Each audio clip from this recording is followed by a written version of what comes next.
Seiring dengan ramainya wisatawan yang datang di Kota Batam, eksistensi pelaku usaha ekonomi kreatif kian berkibar. Dari hasil produk dengan harga terjangkau serta memiliki ciri khas Kepri, para pelaku usaha souvenir di Batam terus berkembang. Berikut laporan reporter Batam TV Putri Yulianti Amini dan juru kamera Rajin Pasaribu hasilkan souvenir cantik Gani Alisa tonjolkan ciri khas Kepri.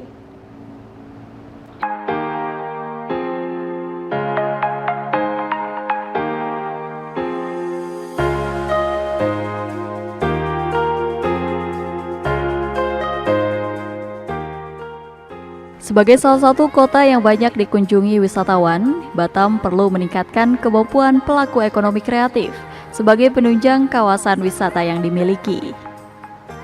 Meski tidak banyak, keberadaan pelaku ekonomi kreatif telah memberikan nilai tambah bagi kemajuan pariwisata di Kota Batam yang menjadi pintu gerbang negara ini.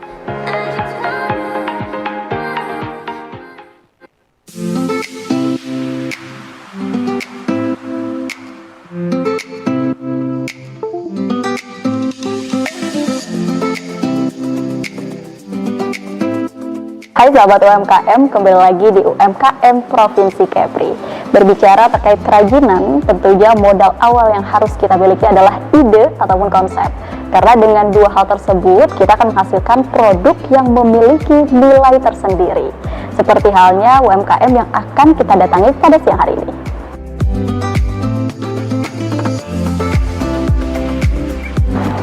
Assalamualaikum. Waalaikumsalam. Halo Ibu Putri dari Batam TV.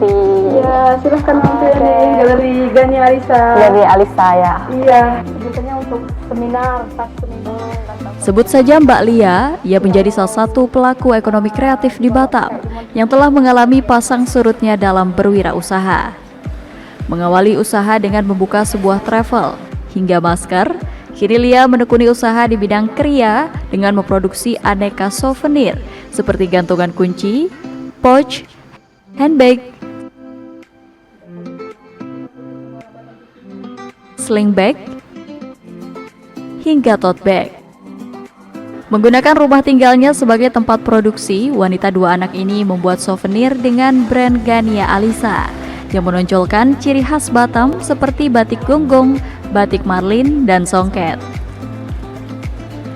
Sebelum terjun di dunia ekonomi kreatif, Kartika merupakan seorang pengusaha agen travel. Karena COVID menjadi ancaman global yang kemudian meluluh lantakan sendi kehidupan, Kartika akhirnya banting setir berjualan masker. Namun seiring melandainya COVID-19, bisnis tersebut tidak lagi menjanjikan. Akhirnya Kartika memilih bisnis souvenir ini. Belum ke online mungkin kan. Jadi ada pengiriman ke Tenggaru. Paling jauh kemana tuh? Jadi iseng-iseng saya jahit-jahit di rumah buat masker, posting-posting. Nah akhirnya alhamdulillah ternyata dari postingan itu banyak yang mesen. Pertama mesen itu teman dari Jakarta mesen. Kemudian teman-teman posting lagi banyak, akhirnya sampai instansi. Mulai dari 10 piece sampai terakhir kali pemesanannya itu sampai 1000 piece. Nah itu sampai tahun 2001 lah ya Mbak ya, itu berjalan. Terus kemudian menurun masker. Akhirnya saya itu mikir apa nih usaha lagi nih, kan kita juga perlu suka berusaha ya, suka kegiatan. Saya bikin kue, ternyata mungkin passion saya nggak di situ. Jadi iseng-iseng saya mainlah kembali ke dinas. Saya ikut lagi pelatihan dinas. Nah di situ saya tercetus keinginan, kayak di Jawa itu kan banyak tuh souvenir-souvenir dari Jawa yang tidak hanya makanan, tapi juga ada produk-produk yang bisa mereka bawa pulang. Jadi kepikiranlah saya membuat souvenir tas, dompet dari batik Kepri Mbak. Jadi batik gonggong dan batik marlin. Karena batik itu kan ini ya warisan dunia ya, jadi tetap harus kita perkenalkan. Nah karena Kepri punya ciri khas, itu saya tonjolkan. Jadi saya kerjasama dengan pengrajin batik lah yang ada di Batam, komunitas batik Batam. Perempuan kelahiran Medan ini sangat aktif dalam mengikuti setiap pelatihan yang ada. Karena menurut Lia, pelatihan yang selama ini ia jalani selalu memberikan dampak yang baik bagi usahanya sendiri. Salah satu saran yang ia terapkan yaitu melakukan kolaborasi, yang mana saat ini ia telah berkolaborasi dengan pelaku UKM lainnya, salah satunya pengrajin batik. Jadi kalau dengan kolaborasi itu kita bisa saling misalnya contoh ya di Instagram, Nah, pengikut kita bisa masuk ke mereka, pengikut teman bisa masuk ke kita.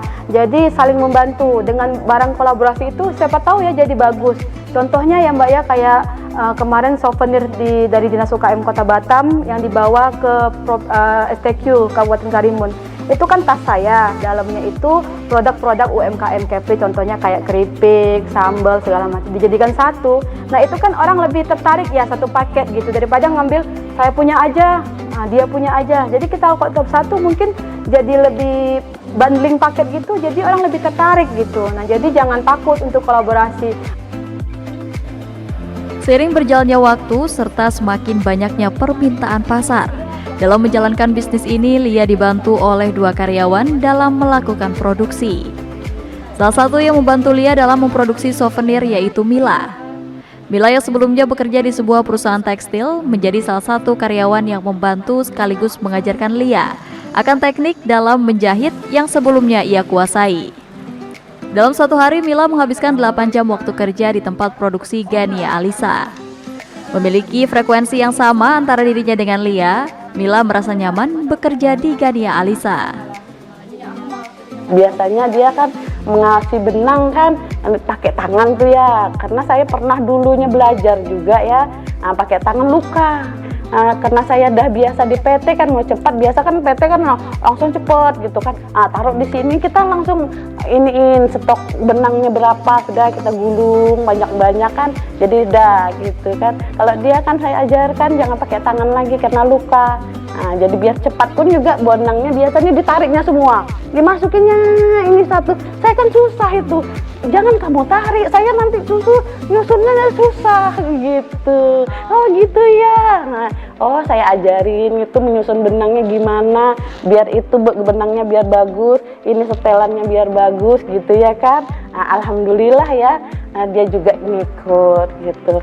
Kini produk yang dihasilkan Gania Alisa telah dikenal oleh sebagian masyarakat Kota Batam. Bahkan produknya sangat digemari oleh wisatawan mancanegara seperti dari Singapura dan Malaysia.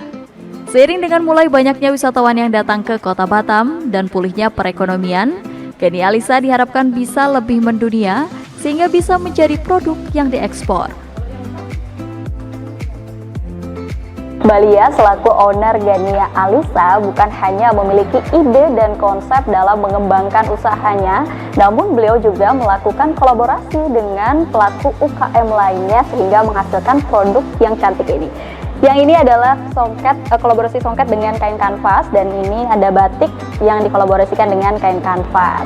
Saya Putri Abidi, sampai jumpa di UMKM Provinsi Kepri selanjutnya.